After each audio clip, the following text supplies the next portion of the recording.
তো টিম ইন্ডিয়ার তরফ থেকে যে খবরটা ভেসে আসছে এবং যে খবরটা এখন চর্চায় চলছে যে মোহাম্মদ শামিকে বর্ডার গাভাস্কার ট্রফিতে সিলেক্ট করানো হলো না, তার বদলে মানে তার জায়গায় ধনুষ কোটিয়ান বলে যে একটা প্লেয়ার আছে যে আনক্যাপড, তাকে ইন্ডিয়া থেকে অস্ট্রেলিয়ায় নিয়ে যাওয়া হবে। তো এইটা কতটা মানে সঠিক ডিসিশন সেটা আমি জানি না, কারণ যেটা ইন্ডিয়ার তরফ থেকে জানানো হচ্ছে যে শামি ফিট নয়, তাকে এনসিএতে পাঠানো হয়েছিল, এনসিএর তরফ থেকে জানানো হচ্ছে শামি ফিট নয়। বাট শামি নিজে বলছে তিনি ফিট, তিনি খেলতে চাইছেন, তিনি বর্ডার গাভাস্কার ট্রফি খেলতে চাইছেন। তিনি সাইয়দ মুস্তাকে এবং রঞ্জিতে বলের পর বল করে গেছেন এবং টিম ইন্ডিয়ার ফ্যানেরাও কোথাও চাইছে যে শামিকে নিয়ে যাওয়া হোক, কিন্তু শামিকে নিয়ে যাওয়া হচ্ছে না, যেটা একটা বড় প্রশ্ন চিহ্ন থাকছে। তাহলে কি শামির সাথে টিম ইন্ডিয়ার কোনো একটা সমস্যার সৃষ্টি হয়েছে? এর কারণটা কি সেটা কিন্তু একটা ব্যাপার, কারণ আমরা জানি এর আগেও টিম ইন্ডিয়া তরফ থেকে অনেক হার্শ ডিসিশন নেওয়া হয়েছে।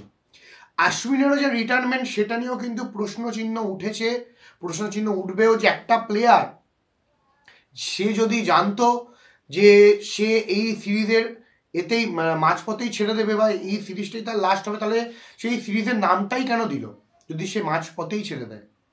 এটা আশ্বিনের তরফ থেকে বলা হয়েছে যে তাকে রোহিত শর্মা মানে গৌতম গম্ভীর, অজিত আগারকার এনারা রিকোয়েস্ট করেছিলেন যে ওনাকে, আশ্বিনকে পিঙ্ক বল টেস্টের জন্য ভাবা হচ্ছে, রিটায়ারমেন্ট যদি নিতে হয় তাহলে পিঙ্ক বল টেস্টের পরে নিয়ে নাও, আর তাকে বোঝানো হয়েছে এরপরে আমরা তোমাকে ভাবছি না।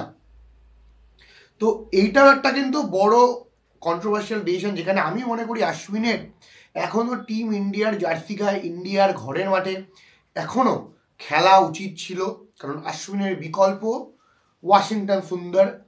এইটা হয়তো মানে ওয়াশিংটন সুন্দরের যা ফিটনেস এর একটা সমস্যা, জানি না কতটা করতে পারে, যদি করে তো ভালো। বা যদি আসে এই বর্ডার গাভাস্কার ট্রফি, তাহলে অলরেডি স্কোর এখন 1-1, গাওয়া টেস্ট ড্র হয়েছে বিকজ অফ বৃষ্টি, এবং সামনে মেলবোর্ন আর সিডনি টেস্ট।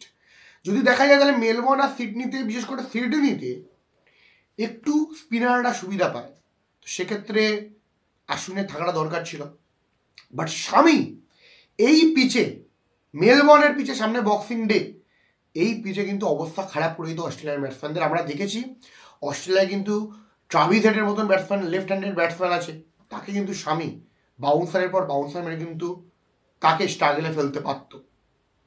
তো শামি কেন নয়, শামির এই যে একটা বলা যে সে ফিট নয়, আর শামি বলছে সে ফিট, সে বল করতে পারছে, আমরা দেখেছি সে উইকেট নিচ্ছে।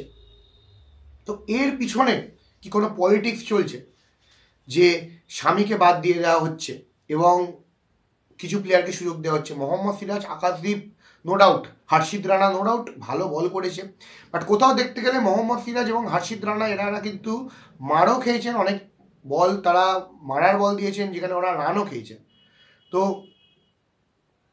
এই জায়গাটা যদি শামি থাকতো, এই আকাশদীপের বদলে যদি শামি থাকতো, তাহলে টিম ইন্ডিয়ার পেস অ্যাটাক কিন্তু আরও বেশি লিথাল হতো। তো দেখা যাক সামনে বক্সিং ডে টেস্ট 26 তারিখ থেকে শুরু হবে, কেমন হয়, কিভাবে কে ব্যাট করে, কে অ্যাডভান্টেজ পায় প্রথমে। কারণ আমরা জানি যে মেলবোর্নের পিছে তুমি যদি ফাস্ট ব্যাট করো এবং ফাস্ট ব্যাট করে যদি কম করে 300-র ওপরে রান করে দাও, তাহলে যত দিন গড়াবে মেলবোর্নের পিচ কিন্তু খারাপ হতে থাকবে, সেখানে কিন্তু সুবিধা যারা ভালো রান করেছে প্রথম দিকে তারাই পাবে। তো দেখা যাক কি হয়, বাট একটা শামির মতন বোলার তো অবশ্যই দরকার ছিল। শামির যারা ফ্যান, এমনকি আমিও, আমরা সবাই অখুশি এই ব্যাপারটা নিয়ে, শামির এখানে সুযোগ পাওয়াটা দরকার ছিল। তো আপনাদের কি মতামত অবশ্যই কমেন্ট বক্সে কমেন্ট করে জানাবেন, এবং ভিডিওটা কেমন লাগলো অবশ্যই কমেন্ট বক্সে করে জানাবেন। আপনাদের কি মনে হয় স্বামীর সাথে ইনজাস্টিস হলো কি না, সেটাও কমেন্ট বক্সে কমেন্ট করে জানাবেন। ভিডিওটা ভালো লাগলে অবশ্যই লাইক শেয়ার সাবস্ক্রাইব করবেন। ধন্যবাদ।